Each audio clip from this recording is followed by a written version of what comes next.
1921 1921 में आई एक movie the Connecticut Yankee King Arthur Scott ने वर्ल्ड को, दुनिया के दिमाग में एक नया कीड़ा जगा दिया था।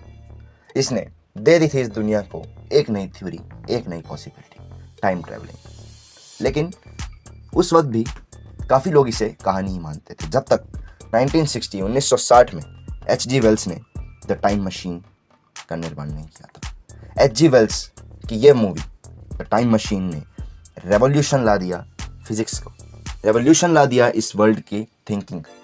साइंटिस्ट और कई रिसर्चर्स इस बात को, इस थ्योरी को सच मानने लगे। इवन बड़े बड़े नाम जैसे अल्बर्ट आइंस्टाइन ने भी इसके ऊपर कमेंट किया। H.G. वेल्स ने अपनी इस फिक्शनल थ्योरी से पूरे वर्ल्ड को हिला दिया। उसके बाद साल दर साल, पीढ़ी दर पीढ़ी नई नई मूवीज़, नई नई वेब शोज़, नई नई कंटेंट इस टाइम ट्रैवल के थ्योरी के ऊपर आने लगे। लोगों के दिमाग में इस थ्योरी को लेकर सीरियसनेस बढ़ने लगी थी।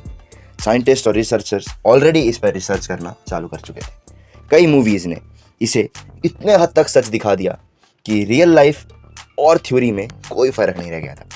उन्हीं कुछ थ्योरीज, उन्हीं कुछ मेथड्स में से सबसे पहला हमारे पास है the flash method. The flash method एक ऐसा मेथड है जिसे आधी दुनिया तो सच मानती है, क्योंकि ये सबसे आसान है समझने में और सबसे लॉजिकल है इम्प्लीमेंट करने में। द फ्लैश मेथड, जिसमें कोई भी लिविंग बीइंग या मशीन अगर स्पीड ऑफ लाइट से तेज़ हो जाती है तो वो टाइम ट्रैवल कर जाएगी, जो कि टाइम को पार कर जाएगी, जो कि एक सच्चाई है। अगर कोई भी चीज़, कोई भी लिविंग बीइंग, कोई भी मशीन, कोई भी पार्टिकल अगर स्पीड ऑफ लाइट से तेज़ जाता है तो वो टाइम को पार कर जाएगा। इसी थ्योरी के ऊपर श्री अल्बर्ट आइंस्टाइन जी ने भी एक टिप्पणी दी थी। अल्बर्ट आइंस्टाइन ने कहा था कि the flash method is not possible. मतलब ये डायरेक्ट नहीं कहा था, फ्लैश मेथड पॉसिबल नहीं है, क्योंकि इस वर्ल्ड में कोई भी ऐसी चीज़ नहीं है जो स्पीड ऑफ लाइट से तेज़ हो। The speed of light is fastest among all. तो मोटा मोटा अल्बर्ट आइंस्टाइन ने तो इस मेथड की धज्जियाँ उड़ा दी थी। लेकिन ये सबसे आसान था समझने में लोगों के लिए, तो ये मेथड सबसे ज़्यादा फेमस हुआ। जिसके बाद ही एक और मेथड यानी अल्टरनेट टाइमलाइंस। अल्टरनेट टाइमलाइंस का ये मानना है, अल्टरनेट टाइमलाइंस उस कॉन्सेप्ट पे बेस्ड है जिसमें एक ही वर्ल्ड के अंदर एक ही टाइमलाइन एग्जिस्ट नहीं करती। According to this theory, alternate timelines के अकॉर्डिंग एक ही वर्ल्ड में, एक यूनिवर्स में कई टाइमलाइंस एग्जिस्ट करती हैं और कई टाइमलाइंस के साथ साथ कई अलग अलग यूनिवर्सेस भी एग्जिस्ट करते हैं जिनमें और अलग अलग टाइमलाइंस एग्जिस्ट करती हैं। और इसी थ्योरी का ये भी मानना है कि अगर दो टाइमलाइंस, यानी आप ये मानो कि हम जिसमें जी रहे हैं वो एक टाइमलाइन है और इसके अलावा भी एक और टाइमलाइन है जिसमें एक और मेरे जैसा एक और यूट्यूब चैनल खोल के कोई बैठा होगा। तो ये थ्योरी ये कहती है कि अगर हम उन दोनों टाइमलाइंस को आपस में इंटरसेक्ट करवा दें, मर्ज करवा दें, तो हम टाइमलाइंस में ट्रैवल कर सकते हैं, हम टाइम ट्रैवल कर सकते हैं। अब ये बात कितनी ही सच है ये तो आने वाला वक्त ही बताएगा। इनके बाद जो सबसे ज़्यादा पसंदीदा मेथड, जो सबसे ज़्यादा लोगों को जिस मेथड ने अट्रैक्ट किया, जिस थ्योरी ने, जिस कॉन्सेप्ट ने सबसे ज़्यादा लोगों को अपनी तरफ खींचा, वो है द क्रिस्टोफर नोलन। जी हाँ, क्रिस्टोफर नोलन का बनाया हुआ एक मास्टरपीस इंटरस्टेलर, जो कि बेस्ड है रियल वर्ल्ड की क्वांटम फिजिक्स पे। जैसे आप रियल वर्ल्ड और क्वांटम फिजिक्स बोल दो, आधी दुनिया तो वही है कि सच मान लेती है। लेकिन इसे इतनी समझदारी से और इतने प्यारे तरीके से इम्प्लीमेंट किया गया, दिखाया गया कि ये बिल्कुल सच लगता है। क्वांटम फिजिक्स पे बेस्ड एक एक्सपेरिमेंट जिसमें फ्यूचर में लोग जाके एक 5th डायमेंशनल टेसरैक्ट का निर्माण कर देते हैं।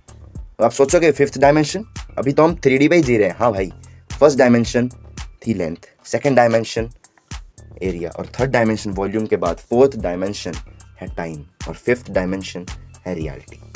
कमाल की बात है ना, पहले तीनों डायमेंशंस तो बहुत ही आराम से कैप्चर कर लिए गए साइंस द्वारा, लेकिन जो ये 4th डायमेंशन है ना, टाइम, इसे कॉन्कर करने में अभी बहुत समय लगे। और इंटरस्टेलर में, क्रिस्टोफर नोलन की बनाई हुई इंटरस्टेलर में, कई लोग फ्यूचर में एक टेसरैक्ट बना देते हैं जो कि 5 डायमेंशंस पे बेस्ड होता है। 5 डायमेंशंस जो कि छेड़ सकता है टाइम को, मैटर को और रियलिटी को।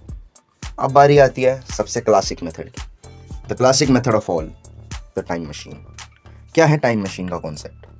Time machine is a machine which travels through the wormholes of the world. According to this theory, time जो है एक फ्लैट शीट की तरह है, लेकिन अगर किसी तरह टाइम कर्व हो जाए तो उसमें ऊपर और नीचे से वॉर्म होल्स क्रिएट हो जाएंगे, जिन वॉर्म होल्स के थ्रू टाइम मशीन ट्रैवल कर पाएगी और टाइम को कॉन्कर कर पाएगी, टाइम को ब्रेक कर पाएगी। और उसी के साथ है हमारा लाइट ईयर मेथड, जो कि है टाइम डिलेशन पे बेस्ड, जिसमें हमारा जो बज़ लाइटईयर है वो एक जगह चला जाता है जहां उसका 1 मिनट अर्थ पे 4 साल के बराबर है। अब ये तो थोड़ा ओवर एग्जैजरेटेड है, लेकिन क्या आप मानोगे जब मैं आपसे कहूँगा कि ये आखिरी के 2 मेथड एक्चुअल में पॉसिबल हैं, और साइंटिस्ट और रिसर्चर्स ने भी इस बात को प्रूव किया है। तो द टाइम मशीन मेथड, जो कि पूरा बेस्ड है टाइम के शीट के कर्व के ऊपर, टाइमलाइन के कर्व होने के ऊपर पूरी तरह से बेस्ड है टाइम मशीन मेथड। जैसे ही टाइम को कर्व किया जाएगा, टाइमलाइन को कर्व किया जाएगा, तो उसमें वर्म होल्स क्रिएट हो जाएंगे जिसके थ्रू हम ट्रैवल कर पाएंगे। और इसी के ऊपर नासा के एक साइंटिस्ट ने कहा था कि अगर किसी तरह हम कार्व कर पाए स्पेस टाइम को, अगर स्पेस टाइम को किसी तरह हम कोई टेक्नोलॉजी से कार्व कर पाए, तो time machine would be an insect killing job. मतलब टाइम ट्रैवलिंग इतना आसान हो जाएगा अगर उस मेथड को ढूंढा जाए, अगर उस मेथड की खोज की जाए जिसमें हम स्पेस टाइम को कार्व कर सकें, यानी अपने हिसाब से मॉडिफाई कर सकें। तो वो दिन भी दूर नहीं जब हम स्पेस टाइम को कार्व कर पाएंगे और एक्चुअल में टाइम ट्रैवल कर पाएंगे। और अगर मैं आपसे एक बात और कहूँ कि जो दूसरा मेथड है the time deletion method, actual में रियल वर्ल्ड में आज के टाइम में किया जा चुका है। तो हुआ यूं था कि 26 दिसंबर 1991 में सर्जी क्रिकलेव को स्पेस भेजा गया। उस टाइम के आसपास जब सोवियत यूनियन को डिसॉल्व करा जा रहा था। 26 दिसंबर 1991 में सर्जी क्रिकलेव को एक मिशन पर भेजा गया, एक ऐसा मिशन जिसके सक्सेसफुल होने के चांसेस बहुत कम थे।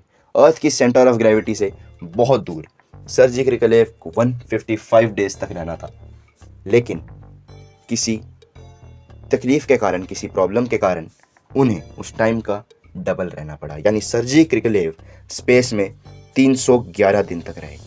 अब क्योंकि क्रिकलेव को अर्थ की ग्रेविटी से इतना दूर रहे, इतना लंबा समय हो चुका था, करीबन 1 साल के करीब वो अर्थ की सेंटर ऑफ ग्रेविटी से दूर रहे, जिसके कारण उन्हें टाइम डिलेशन फेस करना पड़ा।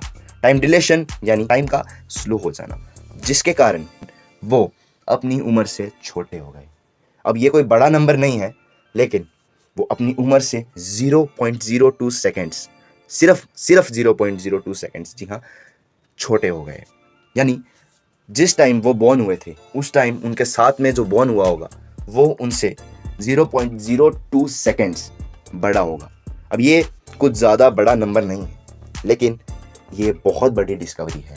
ये डिस्कवरी है, ये बताता है कि ये थ्योरी एक्चुअल में पॉसिबल हो सकती है। लाइट ईयर भैया की तरह नहीं, जिनका 1 मिनट 4 साल हो जाए, इतना भयंकर नहीं, लेकिन 1 साल में 0.02 सेकेंड्स छोटे हो गए वो। अब टाइम ट्रेवल सच्चाई है, झूठ है, फिक्शन है या फिजिक्स है, ये तो आप पता लगाओ। लेकिन फ्यूचर हो चाहे पास्ट हो चाहे प्रेजेंट हो, वो जो सब्सक्राइब वाला बटन है ना, वो दब जाना चाहिए। वीडियो को लाइक भी कर देना, शेयर भी कर देना। बढ़िया लगी हो तो ही शेयर करना, बढ़िया ना लगी हो तो कोई ज़रूरत नहीं है। सब्सक्राइब जरूर कर देना, रीच बढ़ेगी भाई की भाई, बड़ा आदमी बनेगा। बस मैंने इतना ही कहना था। धन्यवाद, मैं चला।